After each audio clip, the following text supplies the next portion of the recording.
The old stone walls of St. Augustine's always felt like a cage to me, even with its manicured lawns and prestigious reputation. I was Sarah, just another face in a sea of wealthy kids, most of whom had their futures neatly mapped out for them. My own path felt less certain, even though my parents had high hopes. Every morning, I'd pull up in my dad's car, or sometimes my mom would drop me, and I'd see him. He was always there, leaning against the cold brick wall just outside the school gates. A man in worn-out clothes, a tattered cap pulled low over his eyes, and a cardboard sign that usually reads something simple like hungry or every bit helps. His face was usually hidden, but I could always see his hands, calloused and rough, clutching a worn-out tin cup. Most of the students, including my friends, walked by him without a second glance. Some would even sneer or make snide comments. "Why doesn't he get a job?" they'd whisper, or "He's probably faking it." I never joined in. Something about him tugged at my heart. He wasn't aggressive, never shouted, never pleaded loudly. He just sat there, a silent testament to a world so different from our gilded one. I remember the first time I actually stopped. It was a Tuesday, a particularly gloomy morning, and I'd had a fight with my best friend, Jessica, over something silly. My mood was already sour. As I walked past him, something in me just broke. I reached into my bag, pulled out the crumpled $5 bill I'd been saving for a coffee, and dropped it into his cup. He looked up then. His eyes, though weary, held a surprising warmth. They were a deep, clear brown, and for a fleeting moment, I saw a kindness there that surprised me. He nodded, a small, almost imperceptible gesture, and whispered, "Thank you, miss." His voice was raspy, but gentle. That small interaction changed something in me. It wasn't just about giving money. It was about acknowledging another human being. From then on, I started carrying a little extra change, or sometimes a granola bar I'd sneak from my lunch. I wouldn't stop every day, just on days when I felt particularly moved, or when I sensed he looked even more tired than usual. He never expected it, never demanded it, and always offered that quiet nod and soft thank you. My friends noticed, of course. Jessica, ever the practical one, asked, "Why do you bother, Sarah? He's probably just going to spend it on booze." "Maybe," I'd say, "but maybe he won't.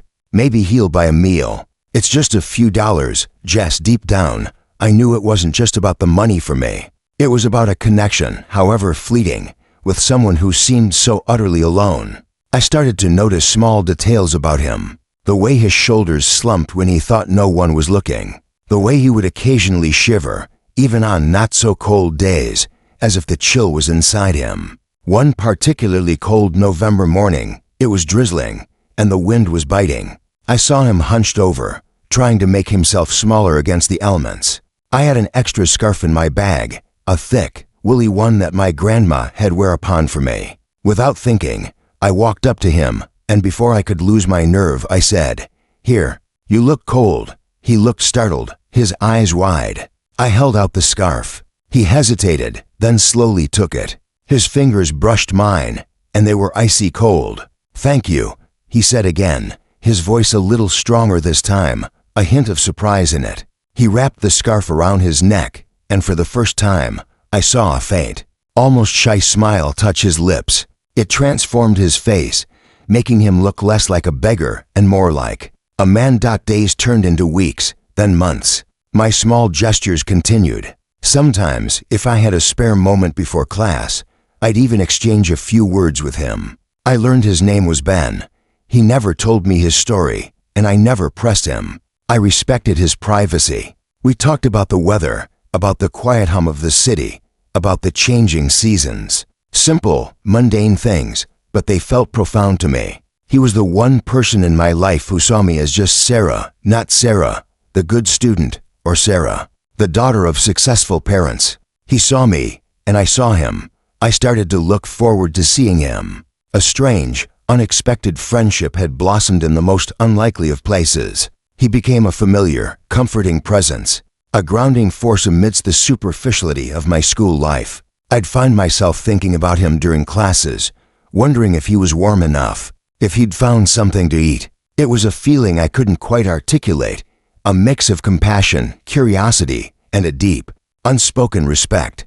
I truly cared about him. Then came the day everything changed. It was the last week of school before winter break. I was walking out, feeling the usual mix of relief and melancholy, when I saw something different. Ben wasn't in his usual spot. Instead, a sleek, black car was parked near the gates, and a man in a sharp suit was talking to a group of school officials. As I got closer, my heart sank. Had he been moved on? Was he in trouble? Then I saw Ben. He was standing next to the man in the suit, but he looked different. His hair was neatly combed, he was clean-shaven, and he was wearing a smart, albeit simple, coat. He still had the scarf I'd given him wrapped around his neck. My stomach dropped.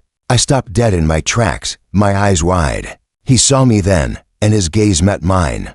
There was a look in his eyes I couldn't quite decipher, a mix of sadness, regret, and something else. Something almost like apology. The man in the suit turned, and one of the school officials pointed in my direction. Ben walked towards me, a slow, deliberate pace.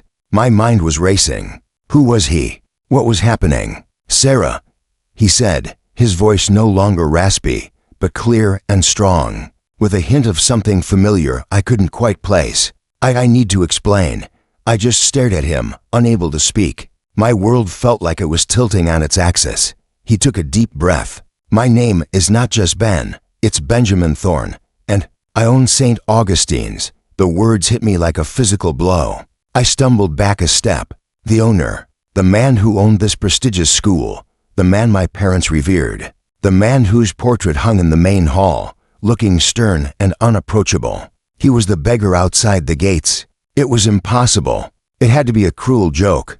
What? I finally managed to croak, my voice barely a whisper. He looked down at his hands, the same hands I'd seen clutching a tin cup.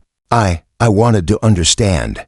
I wanted to see the school, my legacy, through different eyes. I wanted to know what kind of students we were nurturing, what kind of empathy existed, or didn't exist, beyond the grades and the uniforms. I wanted to see if anyone truly saw. He looked up at me again, his eyes filled with a raw honesty. You were the only one, Sarah, the only one who ever truly saw me, not as a label, but as a person. You saw past the rags, past the facade. You saw a human being in need, and you responded with kindness, with genuine compassion. My head was spinning. All those cold mornings, all those small gifts, all those quiet conversations. They weren't just random acts of kindness.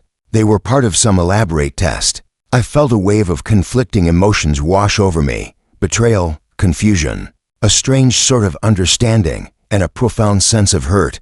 So, it was all a test. I asked, my voice trembling. All those times I worried about you, about whether you were warm or fed. It was all just a performance? He flinched, as if my words had physically struck him. No, Sarah, it wasn't a performance. Not for me. What you gave me, it was real. Your kindness was real, and it meant more to me than any amount of money, any success, any recognition. It reminded me of what truly matters. He paused, then continued, his voice softer now. I came from very humble beginnings, Sarah. I know what it's like to be hungry, to be cold, to feel invisible. Even after I built this school, even after all my success, a part of me always remembered that feeling. I wanted to see if that spirit of genuine humanity, of looking out for those less fortunate, still existed within these walls. And you, Sarah, you showed me it does.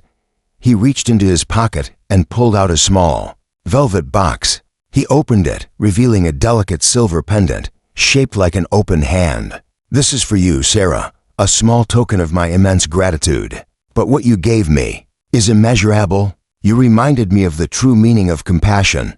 I took the pendant, my fingers tracing its smooth surface. The initial shock was slowly giving way to a different feeling. The hurt was still there, a dull ache, but beneath it, a strange warmth was beginning to spread. He had seen me too, in a way. He had seen my genuine heart. What now? I asked, looking from the pendant to his face. He smiled, a genuine, warm smile that reached his eyes. Now, I will make sure that St. Augustine's continues to foster that same spirit of compassion. And I want you, Sarah, to help me. I want you to be a voice for those who are unseen, to help us shape programs that encourage empathy, Not just academic excellence, it was a lot to take in. The beggar I'd befriended was the owner of my school. The man I'd pitied had been testing the very values I held dear. And in the process, he had found something in me that even I hadn't fully recognized. Over the next few weeks, the story circulated through the school. There was shock, outrage from some, admiration from others. My friends were bewildered, and Jessica, after getting over her initial shock, admitted she admired me. I did help Benjamin Thornton. We worked together on outreach programs, on initiatives to encourage volunteering, on creating a more inclusive and empathetic school environment. I never forgot the feeling of betrayal, but it was slowly overshadowed by a profound sense of purpose. I learned that day that true wealth wasn't just about money or status. It was about the connections we make, the empathy we show, and the willingness to see beyond the surface, to truly see another human being. Benjamin Thorne, the beggar outside the school gates, had taught me that lesson in the most extraordinary way possible. And in doing so, he had not only changed my perspective, but had also given me a path I never knew I was meant to walk.